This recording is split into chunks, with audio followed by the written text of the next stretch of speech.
അപകടത്തിൽ ഗുരുതരമായി പരിക്കേറ്റ് ചികിത്സയിൽ കഴിയുന്ന നടനും നർത്തകനുമായ നകുൽ തമ്പിയെ സന്ദർശിച്ച് അഹാന കൃഷ്ണ. നകുലിന്റെ ആരോഗ്യസ്ഥിതിയിൽ കാര്യമായ മാറ്റമുണ്ടെന്നും തിരിച്ചുവരവ് വിദൂരമല്ലെന്നുമാണ് അഹാന സമൂഹ മാധ്യമത്തിൽ പങ്കുവച്ച കുറിപ്പിലൂടെ പറഞ്ഞത്. കഴിഞ്ഞ ദിവസം ഞങ്ങൾ നകുലിനെ കാണാൻ വേണ്ടി പോയി. നകുലിനെ എല്ലാവർക്കും അറിയാമെന്ന് വിശ്വസിക്കുന്നു. ഒരു ആക്ടറാണ്, പോപ്പുലർ ഡാൻസർ കൂടിയാണ്. D4 ഡാൻസിൽ ഉണ്ടായിരുന്നു. പടി എന്ന സിനിമയിൽ അഭിനയിച്ചിട്ടുണ്ട്. അങ്ങനെയാണ് അവനെ എനിക്ക് പരിചയം. 2020 അവനൊരു വാഹനാപകടം സംഭവിച്ചിരുന്നു. വളരെ മോശമായ അപകടമായിരുന്നു അത്.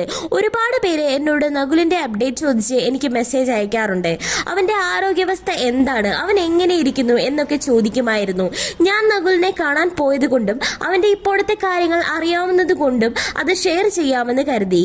4 വർഷം കഴിഞ്ഞ് അപകടം ഉണ്ടായിട്ട് റിക്കവറി ഉണ്ടായെങ്കിലും ചെറിയ ചെറിയ മാറ്റങ്ങളാണ് ഉണ്ടായിട്ടുള്ളത്.